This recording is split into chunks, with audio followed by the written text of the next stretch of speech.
janitor's daughter answered a phone call that wasn't for her and saved a ruthless millionaire from a $100 million scam. This is the story of how a 12-year-old girl, in one afternoon, demolished the cruel empire of arrogance a powerful man had built over a lifetime. Arthur Blackwood, a titan of industry, saw people as mere ants scurrying beneath his feet and enjoyed humiliating those he considered inferior. On this fateful day, he decided to make an example of a humble janitor and her daughter using his most important contract. But what happened when he stumbled and his private line rang? Why did New York's most feared man suddenly need saving by a child? And what devastating secret was about to be exposed by the voice on the phone, changing all of their lives forever? Before we dive in, if you like this kind of stories of overcoming adversity and justice, let us know in the comments where you're watching from. We love seeing how far these stories reach. Now let's jump back in. Enjoy the story. Arthur Blackwood, at 65 years of age, had constructed his life with the same cold precision he used to construct his skyscrapers. His world was one of numbers on a screen, lines on a graph, and a satisfying, silent accumulation of wealth. He did not measure his days in sunrises or sunsets, but in market openings and closings. He had never been one to count his blessings. He counted his dollars, and by that metric, he was the most blessed man on earth. He stood before the floor-to-ceiling window of his office on the 90th floor of the Blackwood Tower. It was a position he occupied often. From this height, New York City ceased to be a place of people and became a magnificent, abstract map of his own success. The cars below were a silent, flowing river of metallic insects. The people were less than that. They were dust, invisible, irrelevant, and that was exactly how he preferred it. He was the architect of this steel and glass forest, and he had no interest in the lives of the ants crawling at its roots. His personal life was a testament to this cultivated emptiness. His wife, Eleanor, had left him 20 years ago. He could still remember her final words, spoken not with anger, but with a profound, weary sadness. "There's no room in this life for me, Arthur," she had said, standing in the doorway of their cavernous, art-filled apartment. "You filled all the space with yourself." He had let her go without a fight. A struggling marriage was an inefficiency, and he had no time for it. He had no children. His company was his only heir, a cold and demanding child that consumed all his time and passion. His employees were not colleagues. They were instruments. His senior executives, men with prestigious degrees and six-figure salaries, lived in a constant state of low-grade terror. They knew that a single misstep, a single quarter of missed projections, could result in their professional extinction.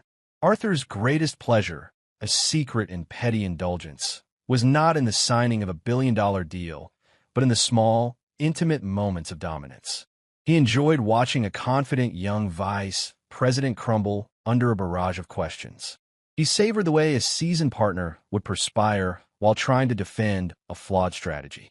These moments reaffirmed his position at the top of the food chain. A soft, deferential chime sounded from the intercom on his vast desk. The desk was a single, massive slab of black Italian marble, a dark, reflective void in the center of the room.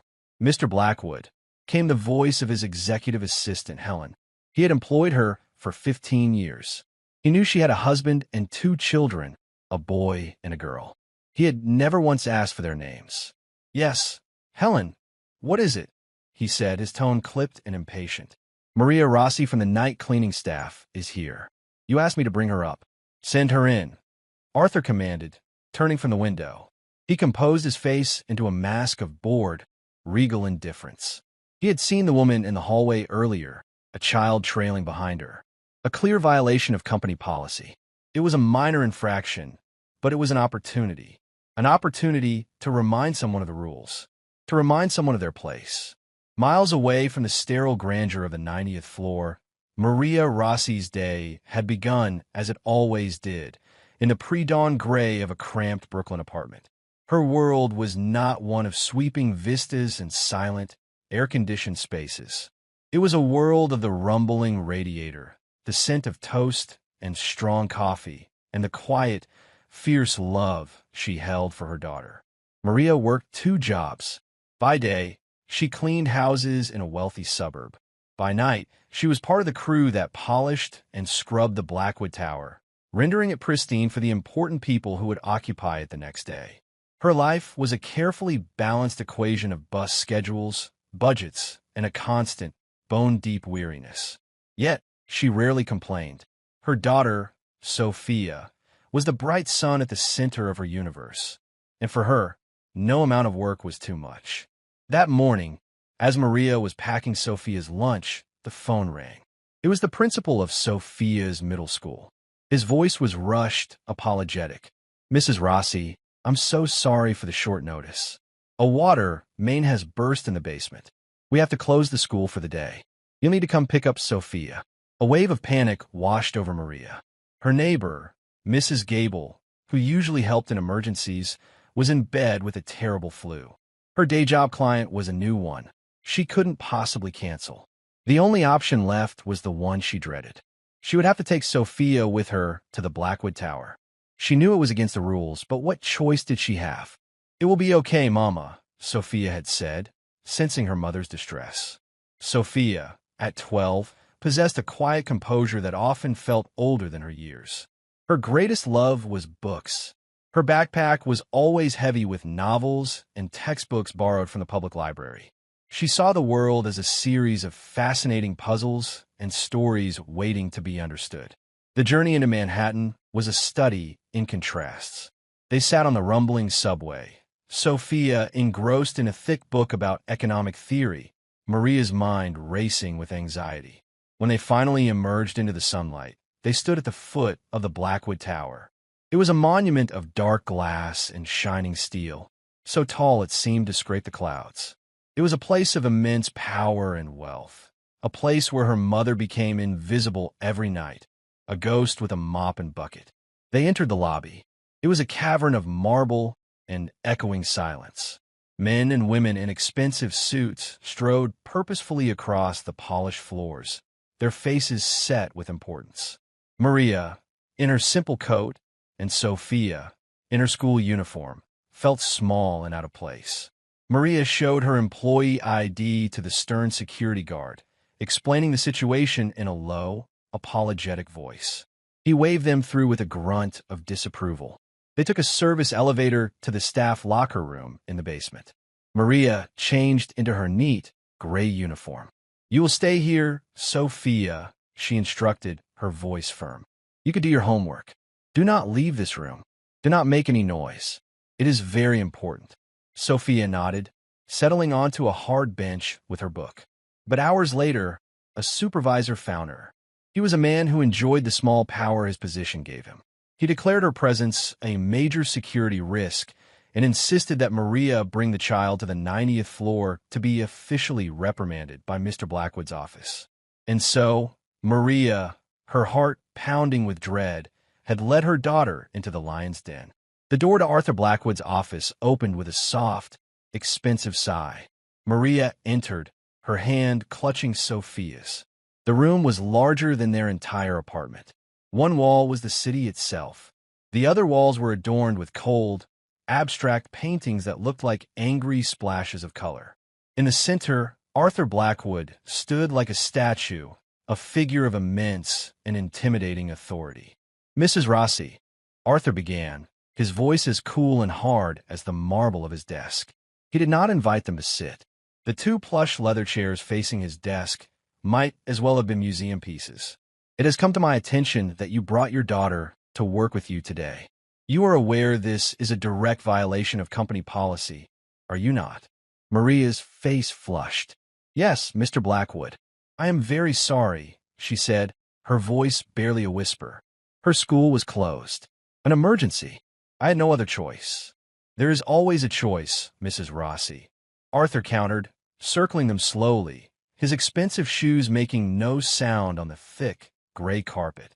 "People like you are defined by the poor choices you make. It is a cycle of irresponsibility. It is why you are where you are, and I am where I am." He stopped and looked down at Sophia. "What is your name, child?" Sophia looked at her mother, who gave a nearly imperceptible nod. "My name is Sophia, Sir, she said, her voice clear and steady. Arthur's gaze lingered on her for a moment, a flicker of something, annoyance, surprise, in his cold eyes. Then he turned his attention to his desk, where a fan of documents was laid out in perfect order. It was the contract for his crowning achievement, a $100 million partnership with a Singaporean energy conglomerate. This deal was his masterpiece. It would be his legacy, and now it would be his prop. "Do you have any idea what these papers are, Mrs. Rossi?" he asked, a theatrical sweep of his hand indicating the contract. Maria glanced at the desk. The pages were covered in dense, impenetrable text. "They are papers, sir," she said, her eyes downcast. "They are not papers," Arthur said, his voice dripping with condescension. He picked up the top page as if it were sacred text. "This is a legal instrument worth $100 million. I ask you, can your mind even process that number?" The zeros stretch on into an intellectual territory you could never hope to explore. He was enjoying this. The woman's discomfort, the child's silent presence. It was a small, perfect drama of his own making, confirming his place in the universe. "No, sir," Maria murmured, her gaze fixed on a point on the floor just past his polished shoes. "Of course you can't," Arthur purred, stepping closer. "It is not your fault, not really. It is a matter of biology, of breeding. Some people are born with the capacity for complex thought, for strategy, for leadership. Others," he paused, letting the insults settle in the silent room, "are born to perform simple, repetitive tasks, to clean up after their betters." He held a page out towards her. "Look at this. Jurisdictional clauses, indemnification agreements, financial covenants. Every single sentence on this page is worth more than the sum total of every paycheck you have ever received. Tell me, Mrs. Rossi, honestly, can you understand a single word of it?" Maria's hands, rough from years of harsh cleaning chemicals, trembled slightly as she pretended to look at the document. The text was a blur of words she knew, arranged in a way that made no sense. "It is in English, sir," she stammered, "but the words are very complicated." "Complicated?" Arthur let out a short, barking laugh. "No, Mrs. Rossi. They are precise. They're the language of power, and it is a language you will never learn to speak. Your mind, you see, is simply not equipped for this kind of work." It was at that moment that Sophia took a small, deliberate step forward. She let go of her mother's hand. "Sir," she said, her voice cutting through the heavy, humiliating silence, "may I please see the paper?" Arthur's monologue came to an abrupt halt. He stared at the child. He had expected fear, tears, or sullen silence. He had not expected a request. He had not expected courage. A genuine, cruel amusement spread across his face. "You," he sneered, his lips curling. "A little girl from the janitorial staff wants to read a multinational corporate contract? This is better than I could have imagined. By all means, this will serve to prove my point with a delightful clarity." With a flourish, he thrust the document into Sophia's small hands. "Go on, little prodigy. Read it. Explain to your mother what it says. Give her a glimpse into the world she will never touch." Sophia took the page. She did not flinch under his mocking gaze. She held the paper with a steady grip and began to read. Her brow furrowed, her lips moving slightly as she sounded out the complex legal terms. Arthur watched, a smug, patient smile fixed on his face, waiting for the inevitable moment of failure. He watched her scan the first paragraph, then the second. He expected her to look up with confused, defeated eyes, but she didn't. She kept reading, her expression shifting from simple concentration to one of genuine interest, as if she were not being tested, but was simply absorbing information. After a long minute that felt like an hour, she finally looked up, her large brown eyes meeting his. "This document is an agreement to form a partnership," she said, her voice calm and factual. "Your company, Blackwood Industries, will build 3 large solar power plants in Arizona. A Singaporean company called Sunstone Energy will provide the funding. The amount is $100 million. The smug smile on Arthur Blackwood's face faltered. It was as if the girl had reached into his mind and plucked out the executive summary. He felt a jolt of disbelief. It had to be a guess. A wild, lucky guess. That is a fortunate coincidence, he managed to say, his voice losing some of its confident tone. You have made a lucky guess. No, sir, Sophia replied, her tone polite but firm. It's written right here in Section 2. And in Section 4, it explains the profit-sharing model. She pointed a small finger to a dense paragraph in the middle of the page. You will give them 60% of all profits for the first 15 years of operation. After that, it drops to 40%. She looked up again. And here, in Section 7, there's a penalty clause.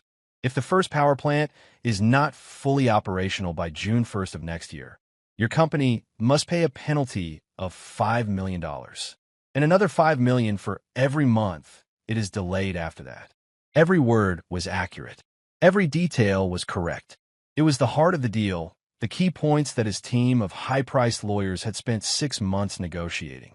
Arthur felt a strange and unwelcome sensation, a prickle of cold sweat on his neck. This child, this janitor's daughter in a worn school uniform, had just dissected his legacy-defining contract in less than 2 minutes. He snatched the paper from her hand, his movements jerky.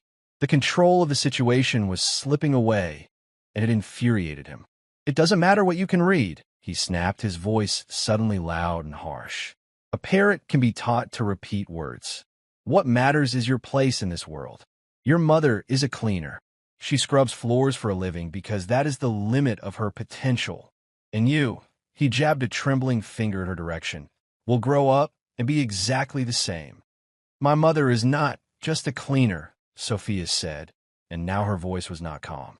It was infused with a quiet, powerful fire that made Arthur take an involuntary step back. She works 2 jobs so I can have books. She leaves for work before the sun comes up and comes home after I'm in bed. She's tired all the time, but she never, ever complains. She has more honor and works harder than anyone in this entire building. The word struck Arthur with the force of a physical impact. No one spoke to him this way, ever. A hot, dark flush of rage surged up his neck, flooding his face. This was an intolerable insubordination. This was a rebellion in the heart of his kingdom. Be quiet, he roared, his voice echoing in the vast, silent office. You insolent little brat. Your mother is a parasite. She lives off the scraps that fall from my table. And what do you create? Sophia shot back, her courage seeming to feed on his anger. You don't pour concrete. You don't design software. You don't even type your own letters. You sit in this chair and move money around, while other people, the people you call nobodies, do all the real work. The blood was pounding in Arthur's temples. He felt a dizzying, blinding fury. A child, a 12-year-old, was stripping him bare, dismantling the edifice of his entire life's philosophy. That is it, he screamed, his voice raw and shaking. Mrs. Rossi, you are fired. Do you hear me? Fired. Effective immediately. Get out of my building. I will personally make sure you never find work as a cleaner in this city again. I will have you blacklisted. Maria's face, already pale, turned ashen. The words were a death sentence to their fragile existence. Please, Mr. Blackwood, she cried, her dignity finally shattering into a desperate plea. Please, sir, don't do this. She's just a child. She doesn't understand. I will punish her. Please, I am begging you. It is too late for begging. Arthur bellowed. Now get out of my office before I have you thrown out. He spun on his heel, his mind white with rage. He would call security. He would have them escorted from the premises like common criminals. In his blind fury, he failed to see the thick, black power cable for his desktop computer that snaked across the carpet from the wall socket. His polished Italian leather shoe snagged on it. His forward momentum betrayed him. He pitched forward with a strangled cry of surprise, his arms windmilling uselessly through the air. He crashed to the floor with a heavy, ignominious thud. The impact knocked the wind from his lungs. The perfectly arranged contract documents on his desk were caught in the vortex of his fall, scattering and fluttering down around him like a flock of wounded white birds. Arthur lay on the floor for a stunned moment, gasping for breath. The pain in his shoulder was sharp, but the humiliation was sharper. Arthur Blackwood, was sprawled on the carpet of his own office like a clumsy fool. At that precise, chaotic instant, a telephone on his desk began to ring. It was not his regular office line. It was his private, encrypted phone, a direct link to a handful of the most powerful people in his professional world. It had a distinct, urgent, pulsing chime that cut through the air like a siren. Red-faced, tangled in the computer cable, Arthur struggled to push himself up. The phone continued its insistent, demanding summons. He knew, with a sickening certainty, that it was Singapore calling. It was Mr. Chen's office. Missing this call was not an option. Maria stood frozen by the door, her face a mask of pure horror. Her first instinct was to help. Her second was to flee. She did neither. Sophia watched the scene, her expression unreadable, her young mind processing the sudden, dramatic shift in power. "Answer it!" Arthur barked from the floor, his voice a strangled gasp as he tried to untwist his leg from the cord. "I cannot, sir," Maria whispered, paralyzed by fear. "It is not my place." The phone shrilled again, its urgency mounting. Arthur's panic began to eclipse his rage. "Sophia," Maria said suddenly, her voice trembling. "Go and help Mr. Blackwood get up." But Sophia didn't move toward the fallen titan. With a calmness that was utterly surreal, she walked past him, her small feet silent on the thick carpet. She approached the massive marble desk, reached over its polished surface, and lifted the receiver of the ringing phone. "Office of Arthur Blackwood," she said, her voice as clear and steady as a news anchor's. "How may I be of assistance?" Arthur froze mid-struggle on the floor. He stopped wrestling with the cable and simply stared, his mouth agape. He was witnessing the single most audacious act he had ever seen in his life. "Hello? Hello?" A man's voice crackled urgently from the receiver. It was sharp with anxiety and a distinct Singaporean accent. "This is David Lin. I am the executive assistant to Mr. Chun. I must speak with Mr. Blackwood immediately. This is an emergency of the highest priority." Sophia held the receiver with a poise that was astonishing. She glanced down at Arthur, who was now propped up on one elbow amidst the scattered papers, his face a kaleidoscope of fury, disbelief, and dawning panic. "Mr. Blackwood is occupied at this exact moment," Sophia said, her choice of words both perfectly true and perfectly discreet. "My name is Sophia. Perhaps I could take a message or assist you directly?" Arthur's jaw hung open. She had given her name. She was engaging with the right-hand man of his most crucial business partner, as if she were a senior executive. The sheer, unmitigated gall was monumental. "Listen to me, Sophia. Listen very carefully," David Lin said, his voice tight with stress. "The situation is critical. We received a telephone call not 20 minutes ago. The man on the line claimed to be Robert Markham, your company's senior director of finance. He informed us that due to a last-minute regulatory issue, the bank account for the initial $100 million transfer had been changed. He was very insistent." "Changed?" Sophia repeated, and Arthur could hear a sharp note of analytical curiosity enter her voice. "Changed to where?" "A new account at a bank in Switzerland," the assistant replied. "He said the transfer had to be rerouted immediately. He knew many confidential details of the contract, the signing dates, the project code names, the exact transfer amount. But his manner, he seemed rushed, nervous. Mr. Chen's instincts told him something was deeply wrong. He instructed me to call Mr. Blackwood's private line immediately to verify this instruction before we initiated the transfer." Sophia's eyes darted around the floor, scanning the scattered documents. Arthur watched, his own anger and humiliation momentarily forgotten, utterly captivated by the drama unfolding. The girl knelt down, her movements fluid and unhurried. She picked up a single sheet of paper, the very page he had used to mock her mother, and studied it for a moment. "Mr. Lin," she said, her voice now firm and serious, all childishness gone. "I am looking at the final, signed version of the contract right now. Section 9, subsection B. It specifies that all fund transfers are to be made exclusively to the National Commerce Bank of New York, Manhattan Central Branch. There is absolutely no mention of any bank in Switzerland. It explicitly forbids rerouting funds to foreign accounts without a 60-day written notice. There was a sharp intake of breath on the other end of the line. Then it is a fraud, David Lynn exclaimed, his voice rising in alarm. A sophisticated attempt to steal the entire $100 million. Arthur felt the blood drain from his face. A cold dread, colder and deeper than any financial loss he had ever experienced, washed over him. If Mr. Chun had been less cautious, if David Lynn had not called, if this child he had just fired and insulted, had not answered the phone, he would be ruined. Not just financially, but reputationally. The scandal would be the end of Blackwood Industries. Mr. Lynn, Sophia continued, her voice a calming anchor in the storm. Can you please describe the man who called you? What did he sound like? He had an American accent, the assistant replied, his voice still shaky. He spoke very quickly, trying to create a sense of urgency. He said his name was Robert Markham, and that he was Mr. Blackwood's most senior man in finance. Arthur's mind, finally kicking back in a gear, raced. Robert Markham. He knew that name. A junior analyst.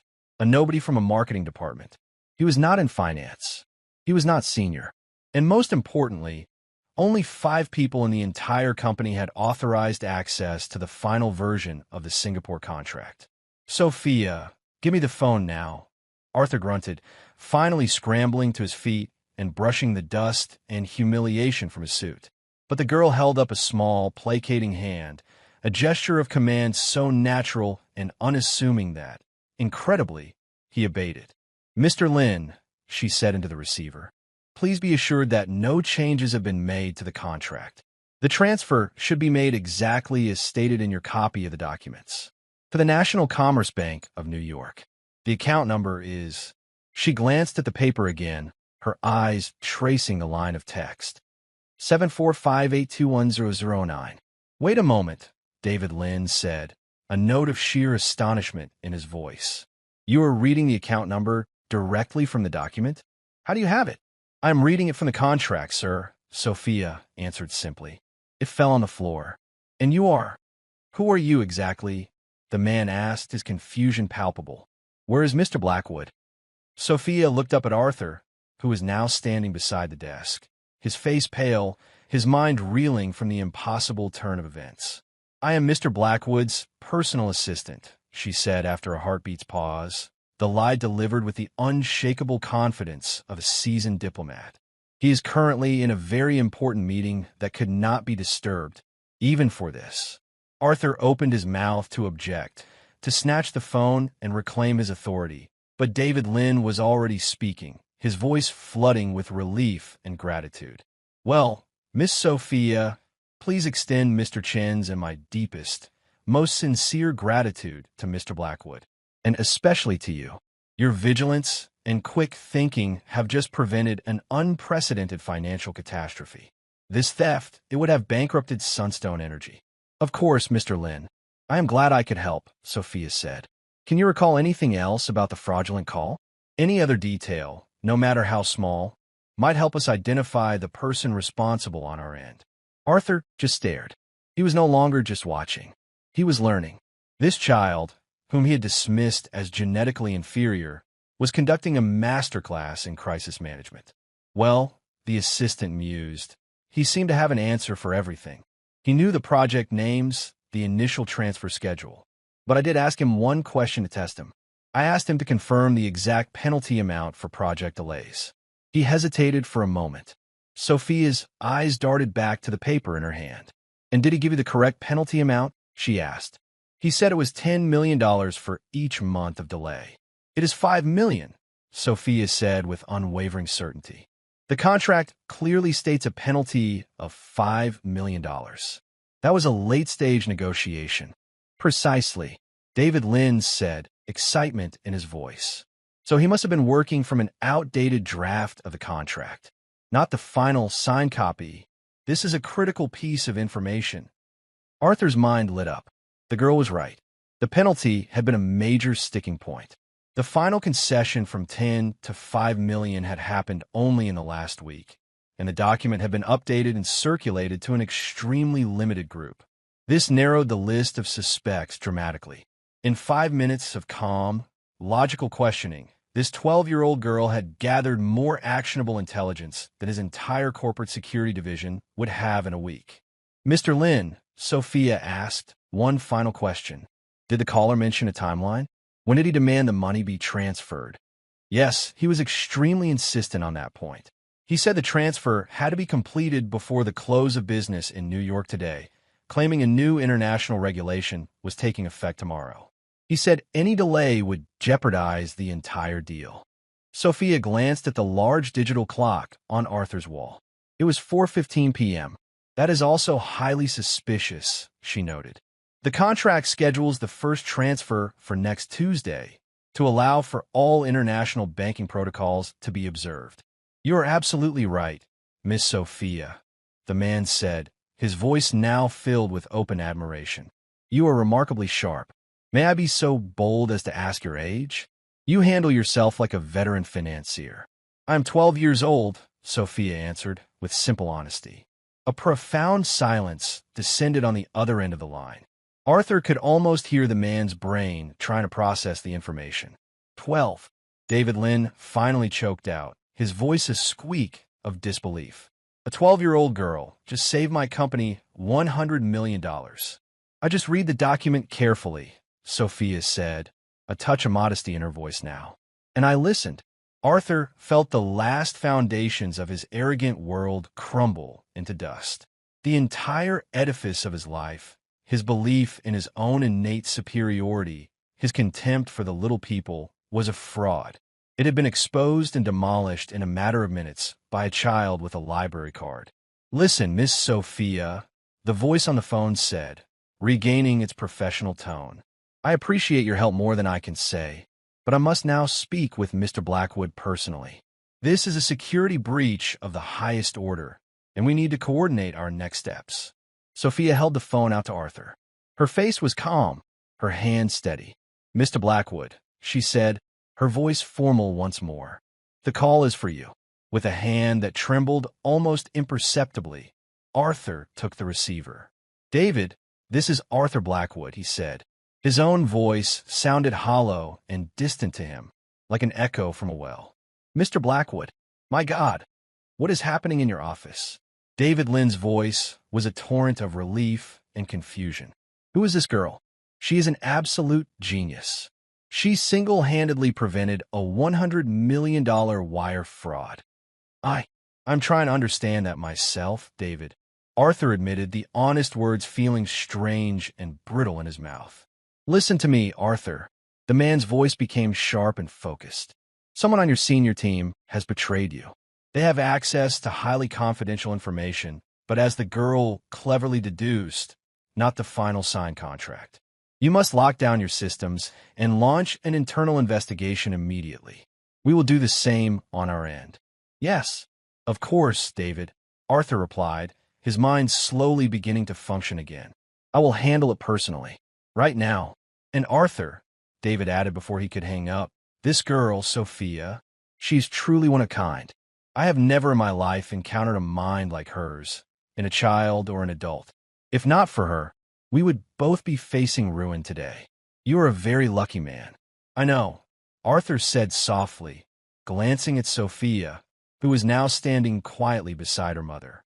"I am beginning to understand that." He hung up the phone. The click of the receiver settling into its cradle was unnaturally loud in the silent office. For a long moment, nobody spoke. Arthur slowly turned to face Sophia and Maria. Maria was looking at her daughter with an expression of overwhelming pride, mingled with awe and a lingering fear of the man who still held their fate in his hands. "You," Arthur said, his voice barely a whisper, the rage and arrogance completely gone, replaced by a deep, unsettling stillness. "You just saved my company. You saved my entire life's work." "I just answered the telephone," Sophia replied simply, as if it were the most natural thing in the world. "No," Arthur said, shaking his head slowly, a profound weariness settling into his bones. "No, you did much more than that. You showed me in the clearest possible terms what a complete and utter fool I have been for my entire life." Maria gasped, her eyes wide with alarm. "Mr. Blackwood, please, you do not need to say such things. Please, do not be angry with us." "Be quiet, Mrs. Rossi," Arthur said, but there was no heat in his voice, only a raw, painful honesty. "I'm not angry. I am telling the truth. Perhaps for the first time since I was a boy." He walked around the massive desk until he was standing directly in front of Sophia. And then, to Maria's utter astonishment, Arthur Blackwood, the titan of industry, the ruthless king of commerce, slowly and deliberately knelt down on the plush, expensive carpet so that his eyes were level with the 12-year-old girl's. "Tell me," he asked, his voice cracked with an emotion he couldn't name. "How did you know so quickly? How did you see it was a fraud when my own partners were nearly fooled?"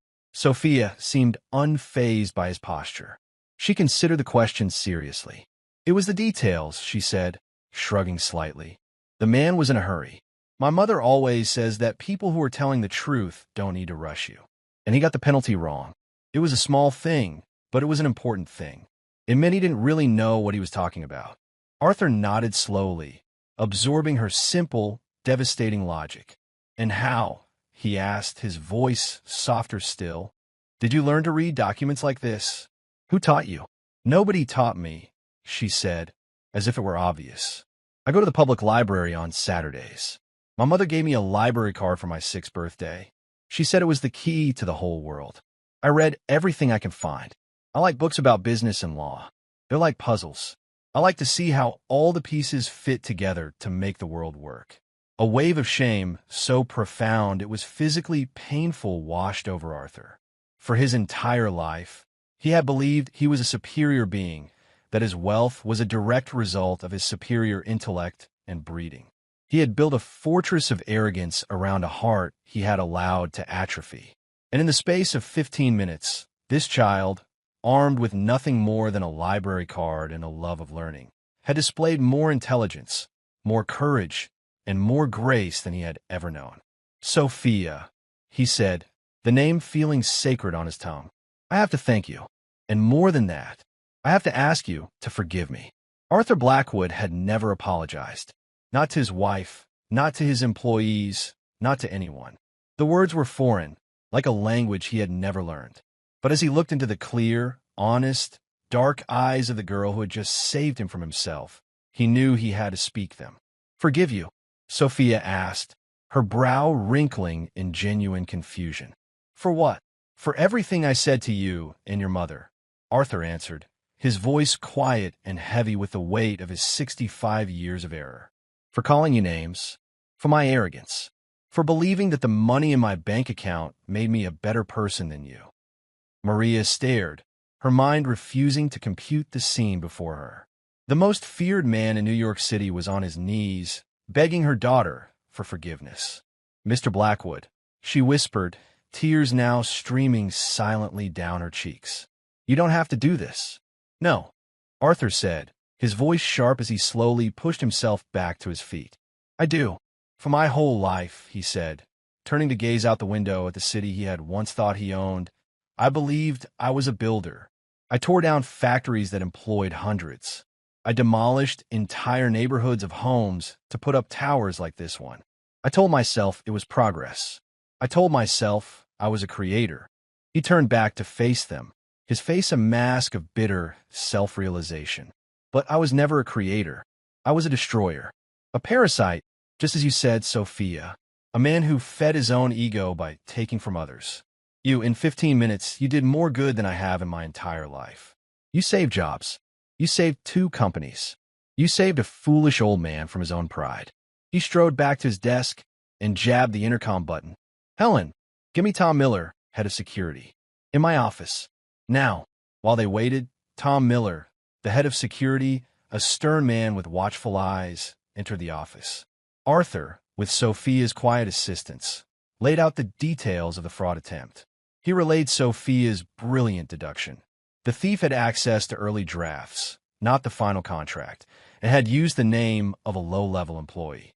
"The girl is right, sir," Tom said, a look of grudging respect on his face as he glanced at Sophia. This narrows it down considerably.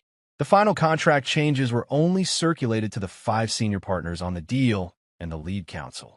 But the drafts were accessible to the entire legal department. We need to cross-reference access log for the draft files with the employee directory to see who might know Markham. And check the copy room logs, Sophia added quietly from the side. He might have printed a copy. Tom nodded. Good thinking, kid. I'll get on it right away. As the security chief bustled out, Arthur sat down heavily in his vast leather chair. He felt like a king who had just discovered his crown was made of cardboard. You should be running this company, he said to Sophia with a wry, tired smile. An hour later, Tom returned. His face was grim. We found him, sir. A junior lawyer. Stephen Miller. Young, ambitious, and over his head with gambling debts. We pulled his network logs. He accessed the draft contract 17 times in the last month. And he ran a search in the employee database for analysts in non-financial departments. That's how he picked Robert Markham's name. Have him brought to my office, Arthur commanded. When the young lawyer was ushered in, his face was pale with terror. He saw Arthur, then Maria and Sophia, and his composure crumbled. He confessed everything. The plan, the phone call, the desperate hope of diverting the funds to an untraceable account. After security had led the disgraced lawyer away, a heavy silence settled over the office once more. Arthur looked at the mother and daughter who had, in the course of a single afternoon, completely dismantled and then saved his world. He cleared his throat. Mrs. Rossi, he began, his voice formal but devoid of its earlier coldness. Firstly, you're not fired. I would be honored if you would continue to work in this building. Secondly, I am a man who has spent his life taking. I need to learn how to give. He took a deep breath. I am establishing a charitable foundation. Its mission will be to provide educational opportunities for underprivileged children in this city, to build libraries, fund scholarships, and create programs that give children like Sophia the tools they need. I am capitalizing it with an initial endowment of $100 million. He looked directly at Maria, whose eyes were wide with disbelief. I want you to be its executive director. You will run it. You will decide where the money goes. Your salary will be enough that you will never have to work 2 jobs again. Maria swayed on her feet, clutching her daughter's arm for support. She opened her mouth, but no words came out. Then Arthur turned to Sophia. And you, he said, his voice soft with an emotion that felt like reverence. I want you to be my personal advisor on this project. After school, I want you to come here, and I want you to teach me. Teach me how to see the world the way you do. Teach me how to do good. He paused. In return, I will pay for your education. Any school, any university, anywhere in the world. You will never have to worry about money again. I don't want your money, Sophia said quietly. Arthur flinched, but the girl continued. I just want you to build a library. A strange, unfamiliar warmth spread through Arthur's chest. It was a feeling he hadn't experienced since he was a small boy. It felt like hope. Then we will build the library, he said, his voice thick with emotion. We will build 100 libraries. 1 year later, Arthur Blackwood's office on the 90th floor was a different world. The cold, abstract paintings were gone, replaced by framed photographs of smiling children in new classrooms, architectural plans for community centers, and a large, detailed map of the city dotted with colored pins, each one marking a project of the New Hope Foundation. Maria Rossi, no longer in a janitor's uniform, but in a simple, professional business suit, stood by the map, pointing to a pin in the South Bronx. The clinic in this neighborhood is seeing twice the number of patients we projected. Arthur, she said, her voice confident and clear. We need to approve funding for 2 more doctors and a nurse practitioner. Do it, Arthur said without hesitation. He was sitting at his desk, but he wasn't looking at stock tickers. He was reviewing a proposal for a music program in an underfunded school. Sophia, now 13 and an inch taller, sat opposite him in one of the leather chairs, which no longer seemed so intimidating. She was doing her calculus homework, but she looked up. Mrs. Gable's grandson goes to that school, she said. He wants to learn the violin. Arthur smiled. It was a genuine smile, one that reached his eyes and softened the hard lines of his face. In the past year, he had learned the names of Helen's children. He had learned the name of Mrs. Gable's grandson. He was learning, slowly and painstakingly, how to be a human being. He had become a different kind of builder. He was no longer raising monuments to his own ego. He was laying foundations of hope. The New Hope Foundation, under Maria's tireless and compassionate direction, had become one of the most effective charitable organizations in the city. And Sophia, his young advisor, was its soul. She had a wisdom and clarity that continued to astonish him. She was his compass, his conscience, the steady hand that guided him toward a better version of himself. One evening, he and Sophia were the last ones in the office. They stood together at the great window, looking down at the glittering tapestry of the city lights. A year ago, Arthur said quietly, more to himself than to her, "I stood here and I saw nothing but ants. An insignificant mass of people I held in contempt." He shook his head. "Tonight, I see something different. I see homes. I see families. I see a million stories, a million struggles, a million dreams." He turned to her. "You did that, Sophia. You gave me new eyes." "You always had them," she replied, her own gaze fixed on the city below. "You just had to learn how to use them." He placed a hand on her shoulder, a gesture of comfortable, paternal affection. "Thank you," he said, his voice thick with gratitude. "You didn't just save my company. You saved my life." Sophia smiled up at him, a flash of the same fierce, intelligent light he had seen that fateful afternoon. "I didn't save you, Arthur," she said. "I just answered the phone." That night, as he rode the elevator down from the 90th floor, Arthur Blackwood felt a sense of peace he had never known. He was no longer the lonely king in his castle in the sky. He was just a man, one of many, who had finally found his purpose. And he knew, with a certainty that settled deep in his soul, that building a library was infinitely more valuable than building a tower. He was at last a rich man. Thank you for following this story. If you enjoyed it, please subscribe and share your thoughts below. Where are you watching from? Let us know in the comments. Stay tuned for more immersive stories.